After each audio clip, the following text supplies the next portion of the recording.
organization, but while the Bureau declared themselves a small venture, he'd shown approval at their mission to advance the understanding of the deaf in the United States.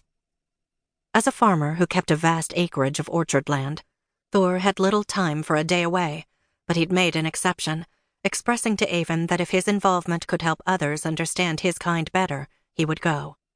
If it could benefit future generations of deaf children to be less misunderstood, perhaps their own son or daughter included, he would commit to the procedure. A noble choice, since neither Thor nor Aven had been certain how blood was drawn. She had heard of bloodletting before, of a physician making an incision in a patient's vein. Might the process be similar? Thor had concurred, and the summons declared the research a most promising endeavor. For that, he had been willing to brave even this unknown. Participation also offered a small cash compensation for travel, and while the $3 was generous, Thor would have come regardless. After stepping down the narrow hallway of the passenger car, they were led to a private compartment where a makeshift office boasted organized chaos. 2 cushioned benches faced one another in snug fashion, with a medic chest resting on the far end of one. Beside it sat a lap desk that lay flung open to reveal papers, some of which were piled across the seat. Just beneath the window overlooking winter brown hills hung a small table folded down from the wall and braced level with a bracket beneath. The narrow surface supported a basin of water and folded towel. Just below stood an icebox of polished oak. "Do come in, please." The doctor motioned for them to be seated. "Thank you, sir," Aven said as Thor moved to the bench opposite the cluttered one. Thor waited for her to sit, then took the place beside her. His grip on her hand never wavered. If she wasn't mistaken, it grew firmer, strong and strapping.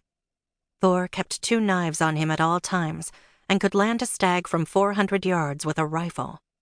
He'd survived ruthless fistfights and even endured a marginal stabbing. But the process of his blood being offered up had him tenser than the springs of the cushioned bench beneath them. Though nervous herself, Aven gave his fingers a squeeze of comfort. "I understand this is rather unusual." Dr. Kent rummaged through his wares. "But due to the nature of the study and the varied locations of the participants, I find it easiest to conduct the interview here, as opposed to setting up an office in each town visited." Accustomed to speaking on Thor's behalf with strangers, Aven looked to her husband, and sensing his lack of concern, offered such assurance to the doctor. "'Tis just fine here, thank you." The doctor handed over an envelope with the payment. Thor pressed it into his shirt pocket, followed by the folded letter from the Bureau. Medical tools glinted in the late afternoon light when Dr. Kent opened a drawer. "There are several other physicians assisting with the program across the East. I am overseeing the regions of Tennessee, Virginia, and most of Kentucky. Your participation in the study, Mr. Norgaard, is most appreciated." Thor's brown eyes didn't waver from the man's face as he spoke. "First, we'll begin the interview, then proceed from there." He lifted a blank form from a satchel. Thor's name was already written on top, along with the location of their farm in Botetourt County. A fountain pen was uncapped, and the date added to the top of the paper. The doctor signed his name at the bottom, then touched the pen tip beside the first question.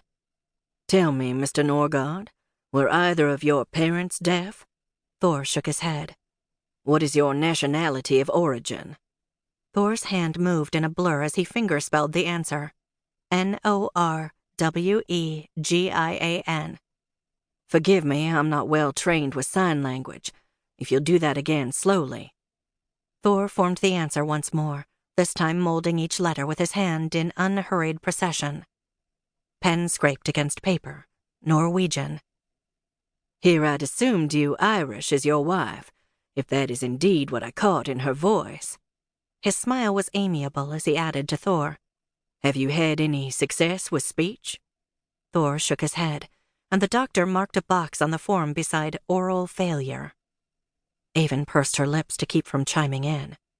While the few verbalizations her husband managed wouldn't be heard as words by others, they were most precious to her, especially the brief hint of her name that he attempted at times.